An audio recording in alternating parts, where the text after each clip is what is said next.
Danae corre con su hija en brazos por los pasillos fríos del hospital. Maya, de apenas 3 años, se ve pálida, casi transparente, y respira débilmente. Los doctores la reciben, la revisan con rapidez, y Danae insiste en lo que ya sospecha. Todo comenzó después de que su hija tomó el medicamento recetado para el autismo. Los médicos apenas la miran. Le dicen que son efectos secundarios, nada más. Ninguna alternativa, ninguna explicación. Danae, desesperada, comienza a buscar otras soluciones que la llevarán por el camino de la autogestión de la salud, de la mano de un aliado inesperado, el uso medicinal de cannabis. Soy Pamela Carmona y esto es Autonomías, comunidades autogestionando alternativas de vida. Maya, la hija de Danae Ochoa, apenas es una bebé que presenta conductas que la inquietan. Ella sospecha que podría tener autismo.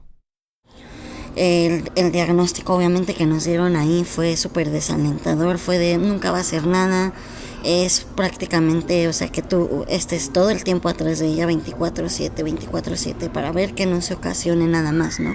Porque sí sufría muchos accidentes, muchos. La autoagresión, no dormía, o sea, dormía 1 hora al día. 24 horas, o sea, dices tú, no, sí está muy manchado. Y tú en vela, me imagino, junto con ella. Viéndola, porque jugaba con cosas que no se deberían jugar, ¿no? Jugaba con los vasos, los rompía y jugaba con los vidrios, o sea, se hacía así, ¿no?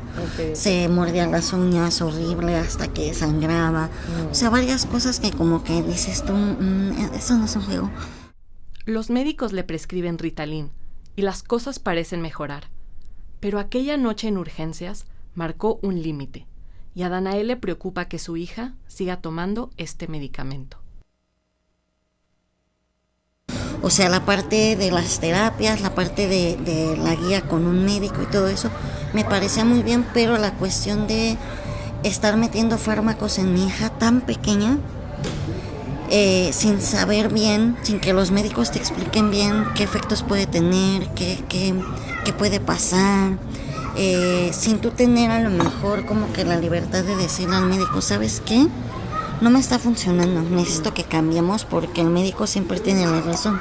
El médico, o sea, tú no tienes ni voz ni voto, porque tú por eso estás siendo el médico, al parecer, ¿verdad? Aquí en Latinoamérica así funciona, a pesar de que sea sobre tu cuerpo del que están trabajando, pues no, y mucho menos hablando de niños, si uno como adulto a lo mejor puede como que expresar esa parte, siendo adulto uno como madre no tiene como que tanta libertad, ¿no? En esa cuestión de decidir, a pesar de que se supone que es un derecho, ¿no? Elegir tu tipo de tratamiento según tu conveniencia, no lo tenemos tanto, siempre tenemos que estar como que a lo que dicen ellos.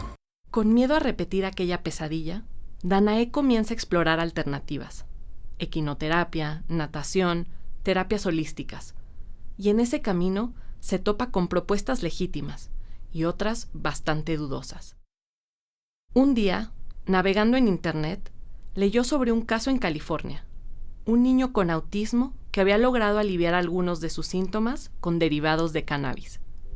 El uso medicinal de cannabis se refiere a la práctica de emplear derivados de la planta para aliviar síntomas, tratar enfermedades o mejorar la calidad de vida.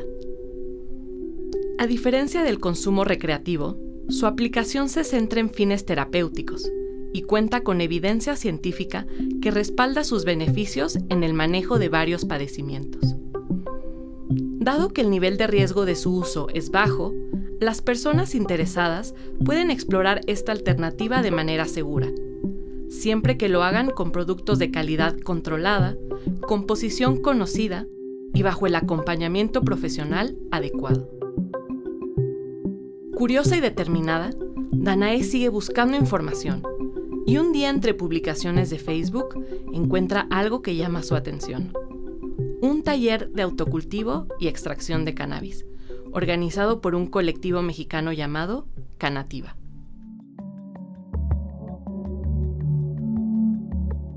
El taller parece una buena idea, pero el precio es demasiado alto para alguien que ya lucha por sostener gastos de doctores, terapias, una escuela especial y otra hija en casa. Pero casi como una jugada del destino, un par de días después, un amigo le envía el mismo anuncio. Esta vez, hay becas disponibles. Danae comparte su historia con la organización y en poco tiempo recibe la noticia que cambiaría todo. Está dentro.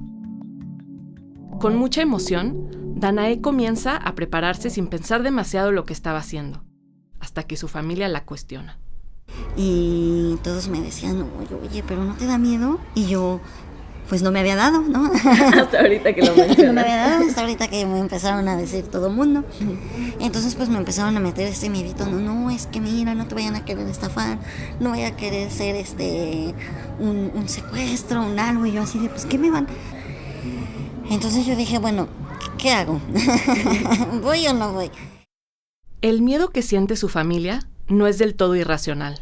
Durante décadas, a muchos se nos enseñó que la cannabis era sinónimo de drogas, de crimen, de peligro. Pero, ¿de dónde viene esa idea?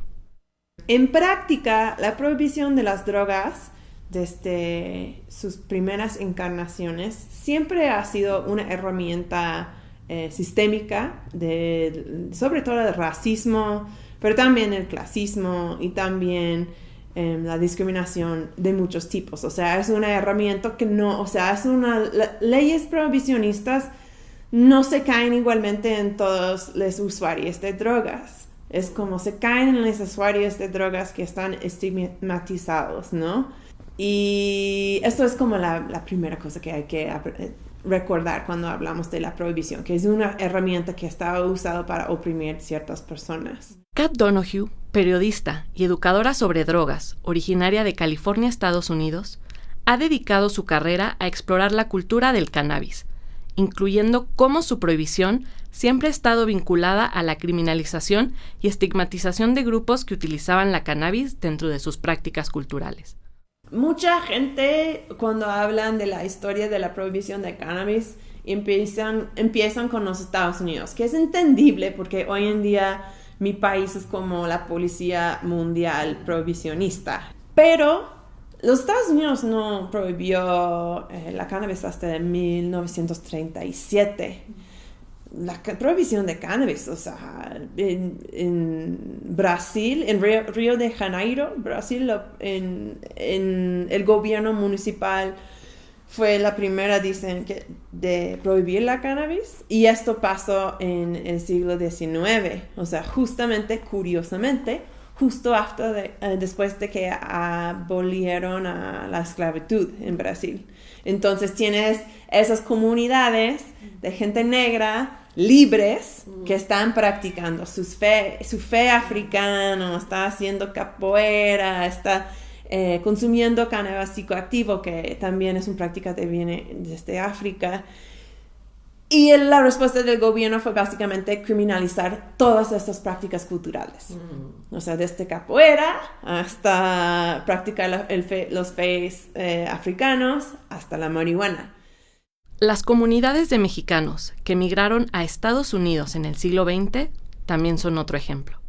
Cannabis en este momento estaba terminando la prohibición, más o menos estaba terminando la prohibición de alcohol. Y los Estados Unidos, los periódicos de ahí empezó a sindicar notas sobre la marihuana. Ahora marihuana, porque antes en los Estados Unidos se llamó cannabis, ¿no? Entonces, pero ahora tenemos la marihuana, que no explicaron que era cannabis, porque la gente ya sabía que era cannabis, que estaba en las farmacias y así, pero ahora es una palabra mexicana, diciendo que esta droga es lo que vuelve loco a los mexicanos, porque también estaba dentro de una ola de emigración a los Estados Unidos, cuando muchos mexicanos estaban llegando a los Estados Unidos. Entonces había dos estereotipos muy prevalentes en los Estados Unidos, que era esto de los mexicanos locos, el loco weed, lo dijeron, pero también que era usado por la gente negra, lo volvieron loco los hombres negros y terminaron teniendo relaciones sexuales con mujeres blancas. Estos son ejemplos concretos de cómo la criminalización del cannabis surge de estereotipos y prejuicios racistas. esta criminalización no solo ha llevado a la prohibición de la planta y a la paranoia sobre su uso, sino que también ha limitado el aprovechamiento de sus múltiples utilidades. Desde ser un excelente sustituto de la madera, un material ideal para la confección de ropa, hasta ofrecer propiedades nutritivas para la alimentación. Todos estos usos han quedado restringidos por la prohibición del cannabis psicoactivo, incluyendo el uso medicinal que a Danae le interesa conocer. Con miedo pero decidida, Danae llega al curso de Canativa, y lo primero que la sorprende son los asistentes. La mayoría son adultos mayores, que buscan alivio para dolores crónicos, artritis, diabetes o simplemente el desgaste de la edad. Esta imagen le quita de golpe todo el miedo con el que llegaba. En el curso aprende lo fundamental: las propiedades medicinales de la planta, sus distintos componentes y cómo cultivarla. Danae termina el taller con conocimiento y esperanzas renovadas, pero aún queda un largo camino por recorrer: transformar esa información en un remedio real para su hija. Con la emoción fresca del curso, Danae no quiere perder ni un minuto. Y saliendo del curso yo me puse a cultivar. Y dije, de verdad, yo llegué como a las 8 de la noche, a las 9 de la noche a mi casa. Sí, y encontré una maceta ahí de mi suegro que no tenía nada y dije, pues aquí, ¿no? Pero esta emoción no dura mucho. Pronto las plantas comienzan a morir sin razón aparente. Otras crecen torcidas, débiles. Danae envía fotos al grupo de WhatsApp creado en el curso. Siempre la misma escena. Ella preguntando y nadie con el mismo problema. Busca otros grupos de apoyo en línea, pero pronto descubre que esos espacios están dominados por hombres que compiten por ver quién tenía la planta más bonita y que generalmente cultivan con el objetivo de hacer negocio. Y tú ponías una foto de tu planta así muriéndose y jajaja, miren este tonto, no sabe hacer. O hacían o tomé algunos cursos, pláticas de cursos de cultivo, pero totalmente enfocado en otra población, ¿no? No en una mamá, no en una persona que cuida a alguien más, no a lo mejor en una hija que cuida a su mamá y que está tratando de ayudarla, o sea, más en una cuestión recreativa, de autoconsumo o de negocio, exactamente. Entonces te pedían unas luces de halógeno, un tubo plus 5,000 más de $3,000 y yo así de no, olvídalo. Claro. O sea, no puedo, Danae se siente cada vez más agotada. Debe cuidar a su hija de tiempo completo, atender a su familia y ahora aprender a cultivar. Durante este proceso aparece una posible solución.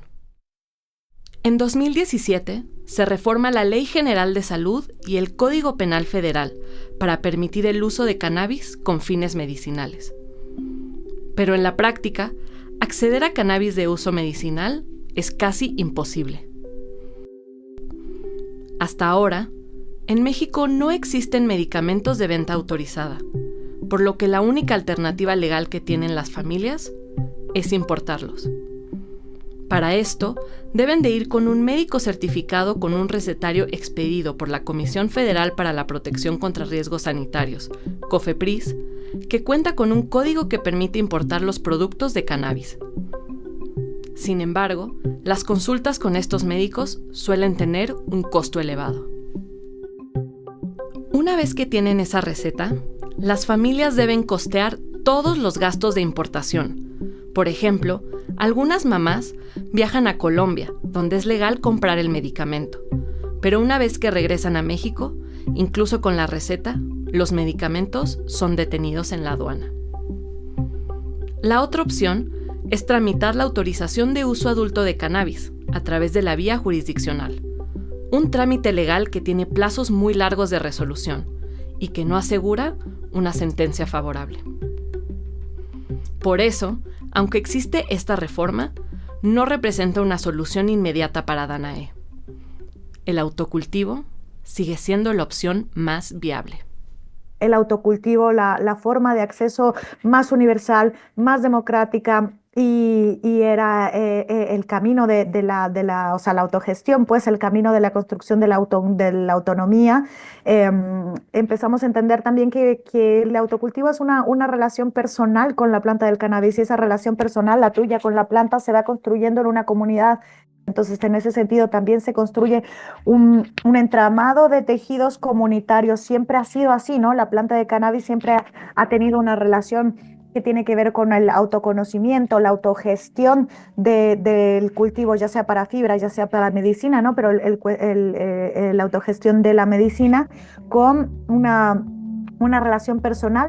Polita Pepper es la fundadora de Cannativa y la primera persona en acompañar a Danae en este camino. Me parece que el ejercicio del autocultivo regresa a nuestras manos, literalmente, así que en la tierra, que está en nuestras manos, en nuestros jardines, en nuestras macetas, de la azotea de la Ciudad de México, en el centro de la ciudad, está la posibilidad de cultivar nuestra propia medicina, y eso construye salud comunitaria, construye un bienestar comunitario, ¿cierto? Con esa certeza y convencida de que el autocultivo es la mejor herramienta que tiene a la mano, Danae continúa con tenacidad y mucho enfoque para crecer sus plantas, aunque todavía tardaría en ver resultados.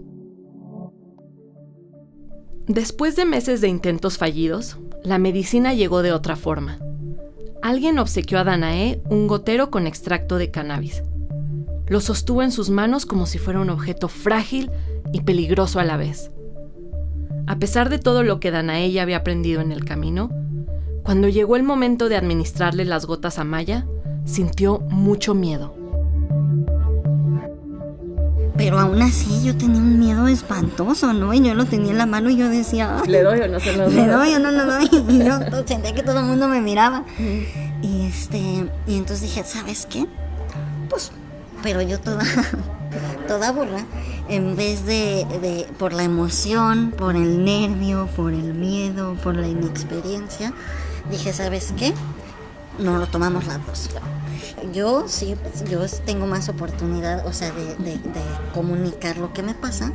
Aquí va a estar tu papá, va a estar tu hermana. Entonces, si en algún momento yo siento algo así medio ilógico, medio mal, las dos nos vamos al doctor. Danae había estudiado las tablas de dosificación. Sabía que debía empezar con una sola gota, pero había un problema más inmediato. ¿Cómo le voy a poner algo abajo de la lengua, mija? Para empezar, para nosotras, eso era una situación muy complicada. O sea, a lo mejor algo que se le hace muy normal a la gente. O sea, para nosotros era un reto. O sea, ¿cómo hago para ponerle algo debajo de la lengua sin que me muerde el gotero, sin que me muerde el dedo, sin que se voltee y que no se me vaya todo el gotero, sin que muchas cosas, ¿no? Danae se arma de valor. Espera que se haga de noche. Y cuando la casa está quieta, respira hondo. Toma una gota a ella y con un movimiento rápido consigue darle otra a Maya. El cannabis medicinal no funciona como una pastilla convencional. Cada cuerpo responde distinto y el proceso requiere observar, ajustar y conocerse. Porque la planta de cannabis como no funciona como un tratamiento de medicina convencional, porque la dosis es súper individual y no va a ser lo mismo. Entonces, de cómo la gente se aproxima a la planta empieza a entender, porque tiene que entender qué es lo que siento, cómo lo siento, cómo me está pegando. Es mejor tomármela a la mañana porque me pone más activa, es mejor tomármela a la noche porque me da más sueño. ¿Qué tipos? Y entonces se va haciendo este ejercicio de autonomía y de cuerpo, ¿cierto? De entender, porque no podemos hablar de autonomía, ¿cierto? Como ese ejercicio que tiene que ver con la decisión, con la autodeterminación, sin hablar de autoconocimiento. Es imprescindible tener una conciencia, de descubrir ese territorio que es nuestro cuerpo, que ha sido durante muchos años, muchas generaciones, que ha sido, digamos, bloqueado este conocimiento de autoexploración de nuestro territorio cuerpo, porque vivimos en un sistema patriarcal. Minutos después, algo inesperado sucede.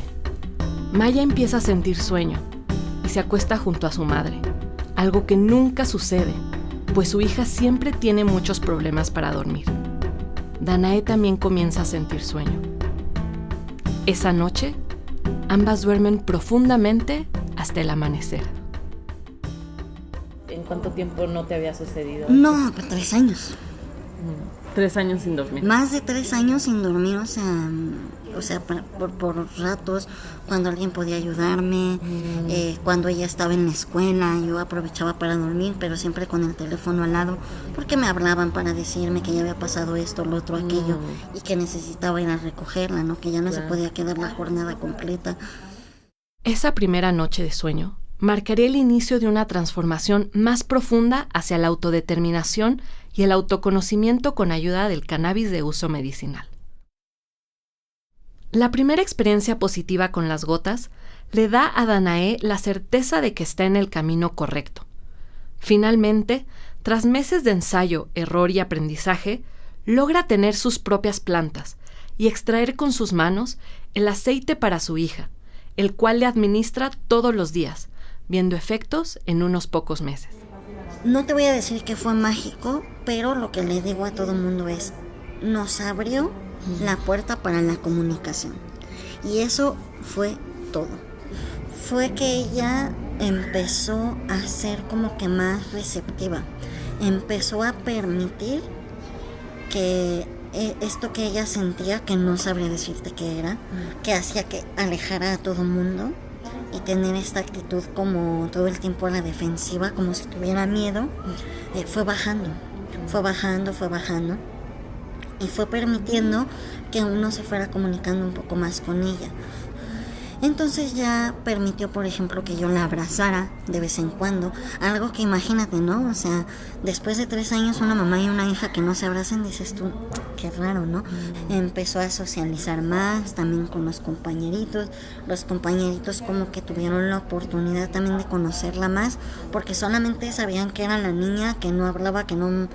y que cuando te la acercabas mordía, aguas, entonces nadie se le acercaba.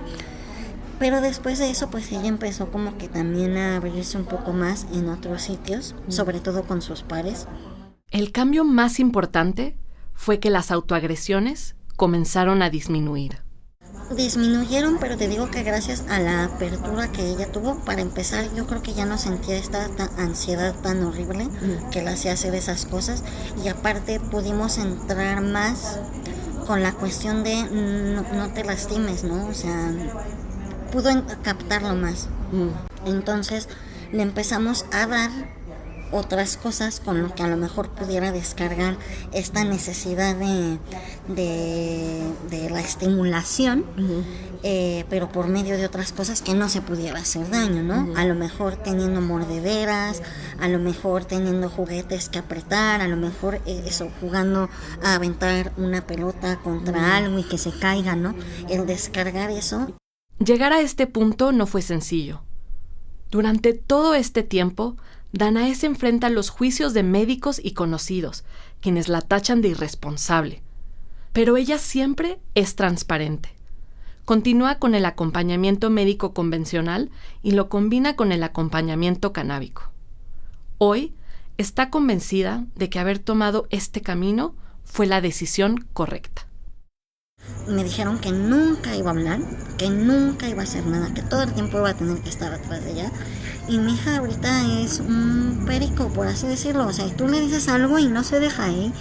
Ya es toda una adolescente, va a cumplir 13 y es una adolescente, digamos que entre comillas lleva una adolescencia típica.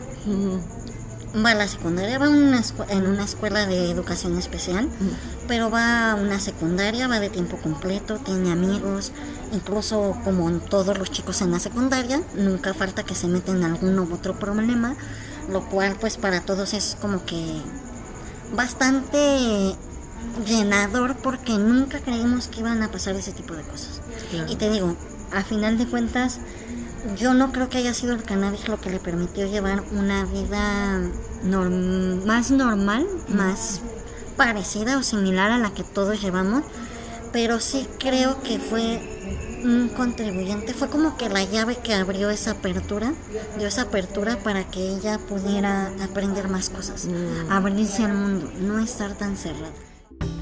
El camino no ha terminado. Ahora que es adolescente, Maya enfrenta nuevos retos y nuevas etapas de su autismo. Ha tenido que incluir nuevamente medicamento convencional y Danae sigue acompañándola con cuidados canábicos. No se trata de rechazar por completo la medicina alopática, sino de reclamar el derecho a participar activamente en las decisiones sobre nuestros cuerpos y tener más herramientas para acompañar a las personas que necesitan cuidados. Es cuestionar un sistema que limita el acceso, que castiga la búsqueda personal y que coloca obstáculos en lugar de acompañar. Desde 2022, Danae cuenta con un permiso legal que le permite practicar el autocultivo y también forma parte de una red de madres que importan productos canábicos que le permite acceder a este medicamento cuando necesita tomarse un descanso del autocultivo. Danae continúa luchando junto con otras familias para garantizar el acceso pleno al cannabis de uso medicinal, abriendo camino hacia una salud más autónoma y libre. Ahora, Danae le enseña a su hija todas las alternativas que tiene a su alcance. Mi objetivo es eso, generar en ella autonomía, porque yo siempre ha sido mi mayor miedo, el más grande de todos, el que está todo el tiempo latente, el que genera mi ansiedad es, y el de todas las mamás, ¿qué va a pasar cuando yo no esté? Solamente ella puede generar esa sensación de bienestar y esa salud en ella en caso de que ella lo siga necesitando, ¿no? Sabemos que esto del cannabis pues no es eterno, como te lo digo, no es magia, pero ella debe de tener, por así decirlo, una mochila de herramientas donde sepa que eso va adentro y que en el momento que ella lo necesite o en el momento que ella crea que es necesario puede volver a acudir a eso y que no sea algo totalmente desconocido para ella, que esté familiarizado con eso, ¿no? Una mochila de herramientas. Eso resume lo que es la autogestión de la salud y la autodeterminación de nuestros cuerpos. La posibilidad de contar con saberes y recursos diversos para cuidarnos y sostenernos.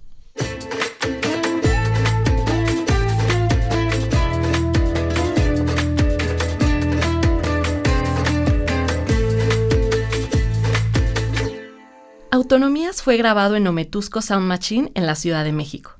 Producción, investigación, guión y narración, Pamela Carmona. Grabación, mezcla y edición, Gerardo Martínez. Música original, Jacob Rosati y Gerardo Martínez. Únete a nuestra comunidad en autonomíaspod.substack.com.